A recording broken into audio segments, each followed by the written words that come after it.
Go ahead. Make my day. Just another American who saw too many movies as a child. Hello everyone and welcome to After the Film. Today we're going to be talking about Imperium. You see the type of organization we have here? We could always use a man like you, Nathan. Educated, war veteran, clean record. And so what's the overall objective? This is revolutionary activity we're talking about here. Imperium, I'll just get right into it, is a little disappointing. I'd heard good things months ago, and some of the performances are really good, but the script itself is so basic, so obvious, and kind of rushed.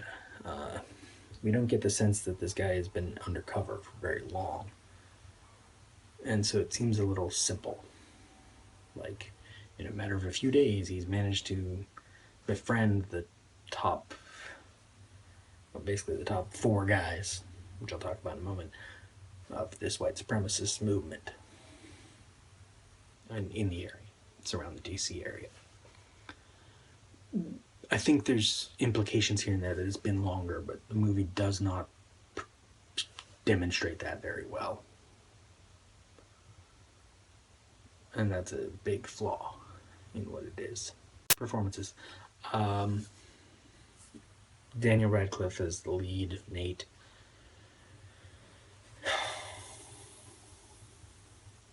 If we accept that this is a guy with a very limited personality, which he seems at the beginning, I mean, he seems to be playing a very specific type of character. He works, but there could be more there. I mean, the moments when he's afraid for his life, for example, when they're out by the waterway, which is in one of the trailers, or when they're in the truck and the guy's talking about how you look to your right and you look to your left. One of these guys is the bad guy, and it's like, there's no one on my right, or no, it's the left. That's it. That's the line. The fear comes more from the direction and the music than the performance, which is too bad. I mean, when your lead is not great, it's a problem. Toni Collette as his supervisor, Angela, she's good. She only has a few scenes, but you get the sense of she's sort of a cliched thing, this like seasoned veteran that goes on her impulses more than evidence and stuff. But she plays it fun and with personality. Another FBI person, I forget the character's name, but played by Nestor Carbonell. He's basically wasted in this movie. He only has a few scenes, and he's just there to tell them they're doing it wrong, because you have to have that guy that tells them they're doing it wrong. So when they come out right in the end, it's, ooh, yay. How about they're just stopping white supremacists from killing people? That's a bigger yay, in my book. Then you have the 4 types.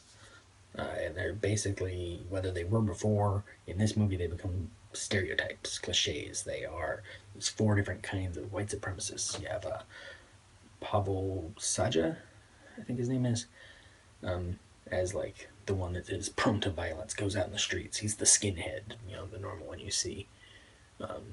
Chris Sullivan as more of this thinking, planning, building a bunker out in the woods with a shooting range and all that. He's a more interesting character, but doesn't have as much to do. Both of these characters, they get kind of lost as the movie goes along, which is too bad. It's almost like the setup would have worked better as either a longer film or some sort of mini-series on television, because you would get time to meet each of these characters and get to know them. Who you do get to meet better is Sam Trammell, as he's more like the one of the money planning behind it. He's the family man who just happens to be involved. And he's the more interesting character. He gets a little more screen time. But in the end, you're like, really? He and Nate became friends over that? Like, it seems too simple because the time frame is not done very well. Finally, one of the most interesting things they have in the movie is Tracy Letts as this radio host who does this radio show about, he's a white supremacist, who has a radio show, and spoilers. Say hello to my little friend! They go in thinking he's the big mastermind behind this plan to use this cesium to poison, or I guess it's not poison, it's radioactive, and they're gonna poison people with it. They think he's the one that's behind it. When Nate goes to him and talks to him about it, he then immediately shows up at the FBI to report Nate. And it's actually a nice twist. An unexpected twist, because the movie doesn't, I mean, obviously the movie's going to twist, because it's a little easy for them to be going after the right guy. But the twist is funny, because he comes in, he's just in it for the money. He considers himself an entertainer. Not really in the movement. When they thought he was the leader. And so they figure out who's really behind it. They stop it. It's all rather rushed in the third act as they catch on to the correct person.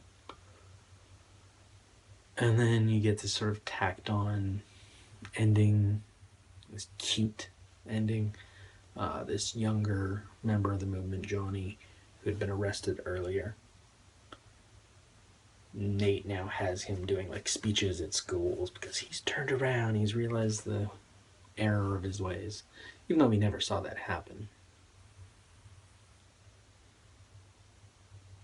That's why it's cute. And I don't mean that in a good way, if that's not clear. It's extra. Again, as if saving, like, stopping white supremacists from killing people isn't good enough. Yay.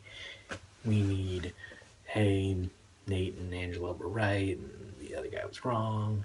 We need, hey, this young guy saw the error of his ways and is now helping people.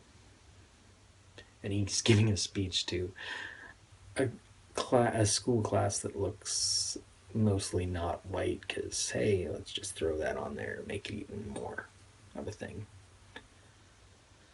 So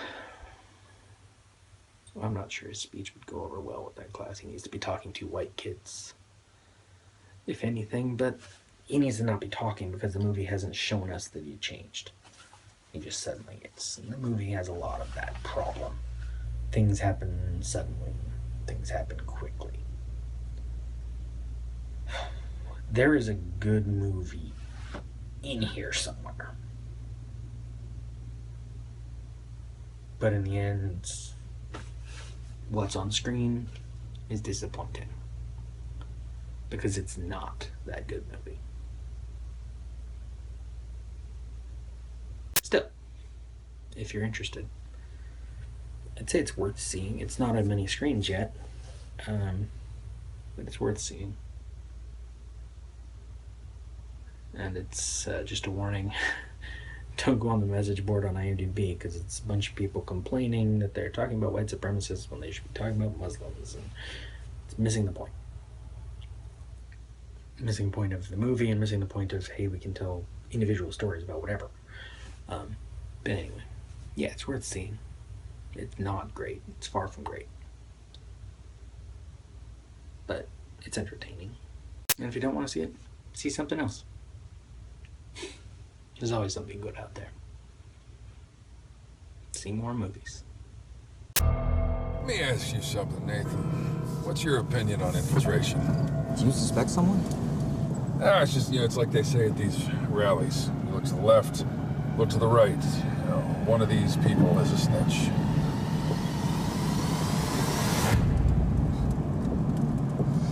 It's the left.